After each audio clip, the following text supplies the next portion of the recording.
Vijayawada university మంచి భవిష్యత్తు కోసం తెలుగు విద్యార్థులు ఇష్టపడే యూనివర్సిటీ. కాల్ 9059052378 9059052379.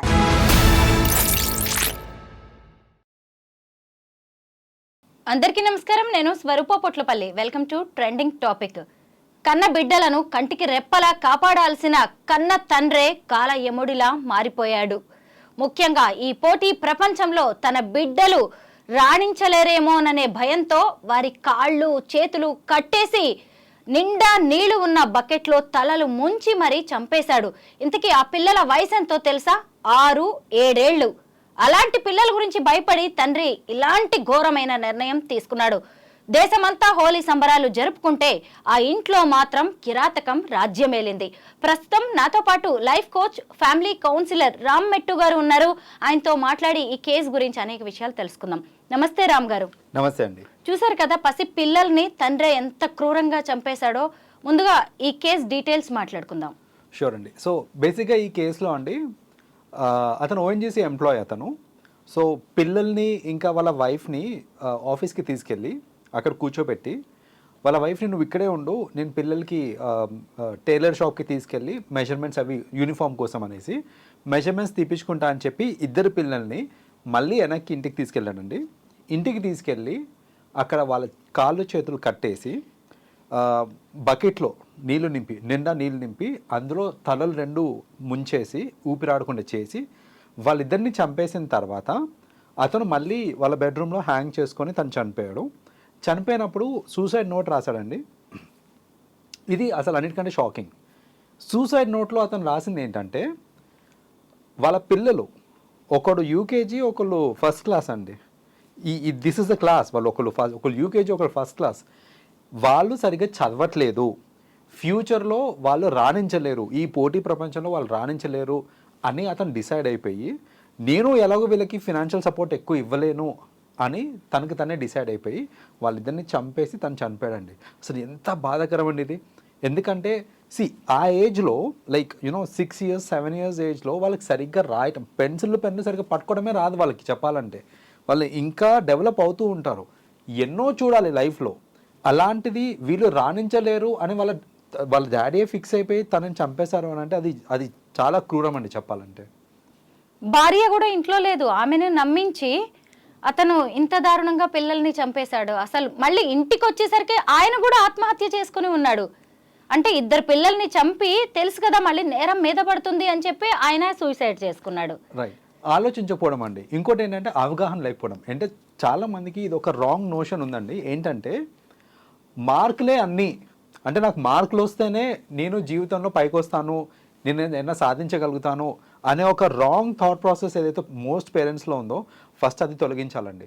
ఎందుకంటే ఇప్పటికీ చూస్తూ ఉంటాం మనం, చాలామంది పేరెంట్స్ ఏంటంటే పిల్లలు సరిగ్గా చదవట్లేదనో లేకపోతే మార్కులు రావట్లేదనో వాళ్ళని చాలా హింసించి క్రూరంగా చూస్తూ ఉంటారు. వాళ్ళు దేనికి పనికిరాని వాళ్ళు, లైఫ్లో ఇంకా వాళ్ళు ఏం చేయలేరు అని వీళ్ళే డిసైడ్ అయిపోయి కొందరు ఫేస్ మీద అనేస్తారు. ఇతను చంపేస్తాడు సరే, చాలామంది పేరెంట్స్ ఇప్పటికీ చూస్తుంటానండి టార్చర్ పెడుతుంటారు వాళ్ళ పిల్లల్ని. అంటే కేన్తో కొట్టడం కానివ్వండి, లేదంటే ఎన్నో, అంటే దేర్ ఆర్ డిఫరెంట్ వేస్. అంటే ఫిజికలీ అబ్యూస్ చేయడము, మెంటల్గా అబ్యూస్ చేయడము, ఇలాంటివన్నీ చేస్తూ ఉంటారు పేరెంట్స్. ఎందుకు అని అంటే సరిగ్గా చదవట్లేదని. చదువే జీవితము, చదువే సర్వస్వము, మార్కులే అన్నీ అనేది అసలు వెరీ రాంగ్ నోషన్ అండి. ఎవరికి తెలుసు? మీరు వాళ్ళలో టాలెంట్ ఎత్తుకండి. వాడికి మార్కులు రావట్లేదు సరిగ్గా అని అంటే అసలు దేంట్లో రానేయగలుగుతారో, వాళ్ళ టాలెంట్ ఏంటి, వాళ్ళని ఎక్స్ప్లోర్ చేయనివ్వండి, వాళ్ళకి ఆప్షన్ ఇవ్వండి. వాళ్ళు 2nd class 1st class పిల్లల్ని పట్టుకొని నువ్వు చదవట్లేదు అనే కంటే కూడా సరే వాళ్ళకి రావట్లేదు కదా, వాళ్ళకి మ్యూజిక్ ఎక్స్పోజరో లేకపోతే స్పోర్ట్స్ ఎక్స్పోజరో ఏదో ఒకటి ఇవ్వండి. ఇచ్చినప్పుడు దానిలో వాళ్ళు రానిగలుగుతారేమో ఎవరికి తెలుసు. ఆయన ఇంత చిన్న ఏజ్లోనే ఆయన ఎలా డిసైడ్ చేస్తారు? అది చాలా తప్పండి. చెప్పాలంటే చాలా తప్పు అది.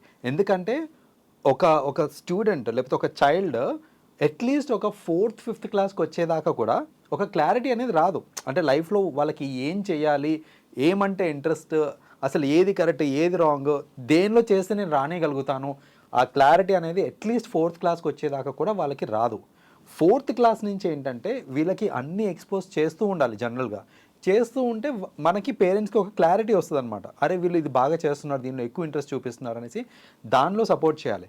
అంతేగాని మరీ 1st క్లాస్లో 2nd క్లాస్లో డిసైడ్ అయిపోవడం అనేది అసలు ఎక్స్ట్రీమ్లీ ఫూలిష్ అండి. అదైతే ఈ కేసులో చంద్రకిషోర్ ఆయన వైఫ్ తనూజ వీళ్ళిద్దరు కూడా వెల్ ఎడ్యుకేటెడ్స్, ఇద్దరు కూడా జాబ్స్ చేస్తూ ఉన్నారు, మంచిగా సెటిల్ అయిన ఫ్యామిలీ. ఇప్పుడు భర్త చనిపోయాడు, పిల్లలిద్దరు చనిపోయారు, ఆ భార్య పరిస్థితి ఏంటండి? ఆ తనూజ అనేమ ఏమైపోవాలి? అదే కదండి. ఇప్పుడు ఫస్ట్ ఆఫ్ ఆల్ ఆమెకి మేజర్ సపోర్ట్, ఇంకా పర్పస్ ఆఫ్ లైఫే పోయింది అక్కడ. ఏంటంటే సపోజ్ అట్లీస్ట్ పిల్లలు ఉన్నారు అని అంటే పిల్లల కోసం అన్న ఐ కెన్ లివ్ అనేసి అట్లీస్ట్ ఆ థాట్ ఉండేది. ఇప్పుడు తను ఇప్పుడు ఎలాంటి పరిస్థితిలో ఉందంటే పిల్లలు లేరు, హస్బెండ్ లేరు.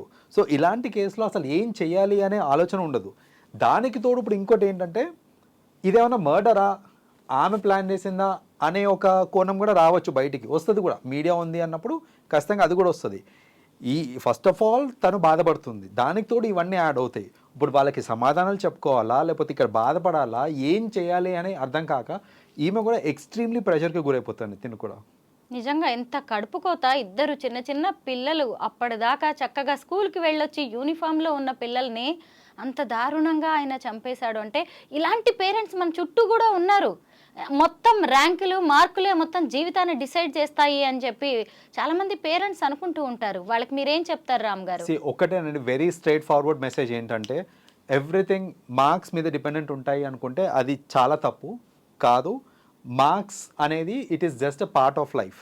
మనకి మార్క్సే కాకుండా various other ways of living ఉంటుంది. ఇప్పుడు చూడండి, ఎంతోమంది చూసుకుంటే కనుక there are a lot of professions, వాళ్ళు ఏంటంటే జస్ట్ వాళ్ళ టాలెంట్ తోటి మాత్రమే వాళ్ళు బతికేస్తున్నారు, డబ్బులు సంపాదిస్తున్నారు.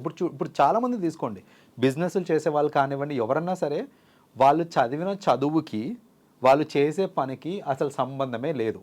అంటే ఇన్ అ వే వాళ్ళకు వచ్చిన మార్క్స్కి ఇప్పుడు వాళ్ళు చేసేదానికి సంబంధం లేదు. ఇప్పుడు ఎంతోమంది సాఫ్ట్వేర్ ఇంజనీర్స్ ఉన్నారు, అందరూ సాఫ్ట్వేర్ ఇంజనీరింగ్ చేశారంటే కాదు. కొందరు ఎలక్ట్రికల్ ఇంజనీరింగ్ చేశారు, కొందరు మెకానికల్ చేశారు.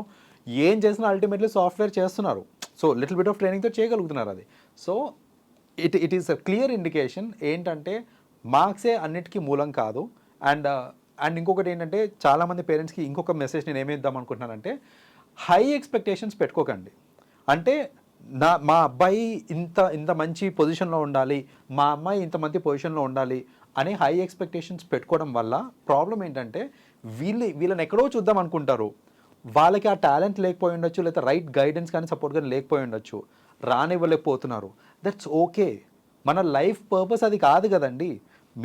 మీరు బాగున్నారా, మీ ఫ్యామిలీతోటి 4 మంచి మాటలు మాట్లాడుకుంటున్నారా, పద్ధతిగా ఉన్నారా, హ్యాపీగా ఉన్నారా, ఇది కావాల్సింది. అంతేగాని నేను ఏదో పొడి చేయాలి లైఫ్లో, నేను ఏదో అయిపోవాలి, ఏదో సాధించాలి అని దాని వెనకాలే పడి రుద్దుతూ ఉంటే ఖచ్చితంగా హ్యాపీనెస్ అనేది పోతుంది. ఈ స్ట్రెస్, ఈ ప్రెషర్ అన్నీ వచ్చేస్తుంటాయి. సో బోత్ పేరెంట్స్కి ప్రెషర్ వచ్చేస్తుంది, పిల్లలకి ప్రెషర్ వచ్చేస్తుంది, ఎవరు హ్యాపీగా ఉండలేరు. సో మరీ అలా కాదండి, పర్పస్ ఆఫ్ లైఫ్ అర్థం చేసుకోండి. Happiness is important. ఆ హ్యాపీనెస్ని దృష్టిలో పెట్టుకొని బతకాలే తప్ప ఏదో సాధించి నేను నలుగురికి ఏదో ప్రూవ్ చేసుకోవాలి అని అనుకోకండి. ఆ నలుగురు మీకు ఎప్పుడు మీ కష్టంలో సపోర్ట్ చేయరు. ఈ పోటీ ప్రపంచంలో నా పిల్లలు నిలబడలేరేమో అని చెప్పి ఆయన సూసైడ్ నోట్ కూడా రాశారు.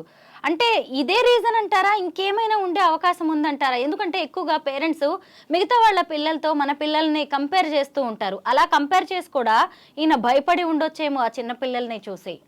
డెఫినెట్గా అండి, ఇది చాలా మంచి పాయింట్. ఏంటంటే మోస్ట్ పేరెంట్స్ ఇలా కంపారిజన్ చేస్తూ ఉంటారు. కంపారిజన్ చేసి వాళ్ళకున్న యాక్చువల్ టాలెంట్ని గుర్తించరు వాళ్ళు. సో ఇప్పుడు ఏంటంటే ఈ పిల్లలు కూడా మిగతా వాళ్ళతో కంపేర్ చేస్తే సరిగ్గా చదవట్లేదని సో ఏదన్నా ప్రాబ్లం ఉండొచ్చు. సో అదన్నా ఉండొచ్చు, లేదా comparison in terms of others కూడా. అంటే మిగతా వాళ్ళందరూ బాగా సంపాదిస్తున్నారు, నేను సరిగ్గా సంపాదించలేకపోతున్నాను, మిగతా వాళ్ళందరూ వాళ్ళ పిల్లలకి మంచి భవిష్యత్తు ఇవ్వగలుగుతారు ఇన్ టర్మ్స్ ఆఫ్ అసెట్స్ కానివ్వండి. సో నేను ఆ అసెట్స్ ఇవ్వలేనేమో, నేను అసెట్స్ ఇవ్వలేను, ప్లస్ వాళ్ళు సరిగ్గా చదవట్లేదు, విచ్ మీన్స్ వీళ్ళు ఖచ్చితంగా ఫ్యూచర్లో సెటిల్ కాలేరు అనే ఒక మెంటల్ కంక్లూజన్కి వచ్చేసాడు అతను. అలా కాకుండా ఒకరు గుర్తుపెట్టుకోవాలి, ఎప్పుడన్నా ఎవరన్నా సరే పిల్లలకి ఆస్తులు ఇవ్వడం ఇంపార్టెంట్ కాదండి. మీరు ఎంత ఆస్తి ఇస్తున్నారు అనేది ఎవ్వరు అసలు ఇంపార్టెంటే కాదు. ఎంత మంచి ఆపర్చునిటీస్ క్రియేట్ చేస్తున్నారు, ఎంత మంచి చదువు ఇస్తున్నారు, మీరు ఎలాంటి యాటిట్యూడ్ ఇస్తున్నారు, ఇది చాలా ఇంపార్టెంట్. మీరు దాని మీద దృష్టి పెట్టండి.